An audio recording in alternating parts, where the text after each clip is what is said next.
What about Manchester United? Because it looks like we could see a flurry of activity before the deadline. I mean, probably, Dan, the most surprising, though, of them all is that man behind you, Kobbie Mainoo. Are you surprised we're even sat here talking about him potentially leaving Manchester United?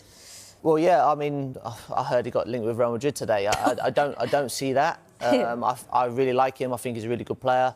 When he broke into the team, he was fantastic. And it was probably this academy graduate coming in is going to be sort of the saviour for Man U in that midfield. It just hasn't quite happened under Rúben Amorim. For a few reasons, really. Obviously, Casemiro's there. He's on a long contract, big wages. He's playing. They spent huge amounts of money on him. They've dropped Fernandes down as well. But again, it's the legs issue in midfield.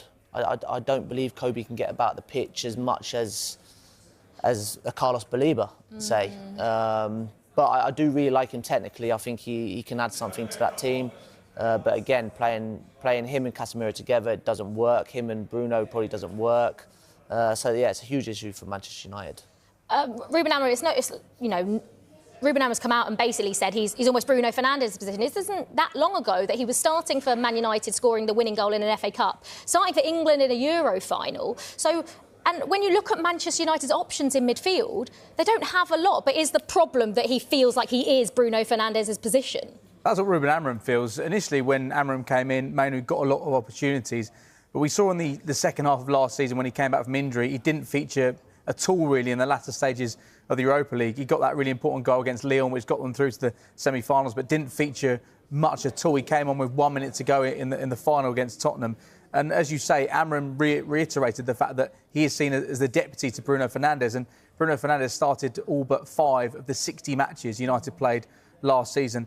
And he's set to predominantly play in midfield now because you've got Cunha and Mbeumo. We wait to see whether that changes based on how United perform in the first few games of this season. But Dan mentioned it there, and mobility is seen as the main issue for Kobbie Mainoo in terms of playing that role alongside Bruno Fernandes. You could argue Casemiro doesn't have the mobility that Mainoo does, but it's seen as he isn't that player to play alongside Bruno. But I think Amorim has built up a lot of credit with United fans, despite the fact the results have gone against him. With the Marcus Rashford situation, they've supported him. With the Alejandro Garnacho situation, they've supported him.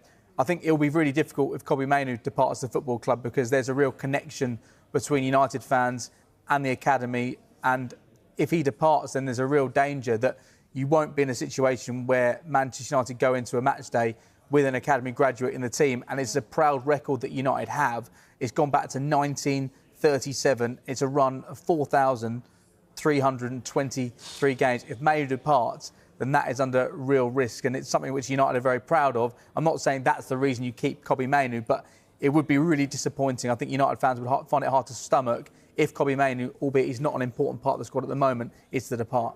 Yeah, it does feel like there is still a big part to play for Kobbie Mainoo in that Manchester United midfield, but we will wait to see what happens with him. Anthony is the next one to discuss, James. It looks like Real Betis might get him permanently.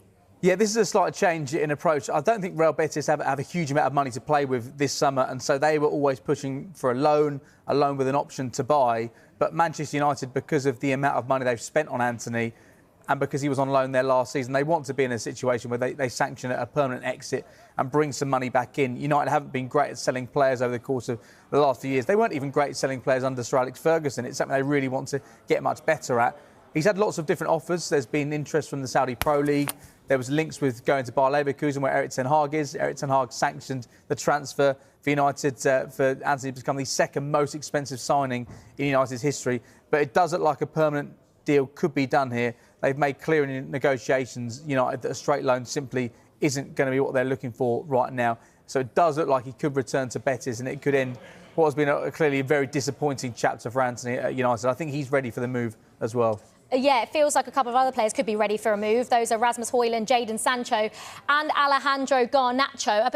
Man United just are in a position now where they really just need to get, especially, I suppose, Garnacho and Sancho out of the club. Yeah, especially them two. Rasmus has obviously just come up recently. Still not sure why Newcastle haven't gone for Rasmus Højlund, to be honest. A loan move for the year. I think 23, still loads of room for development.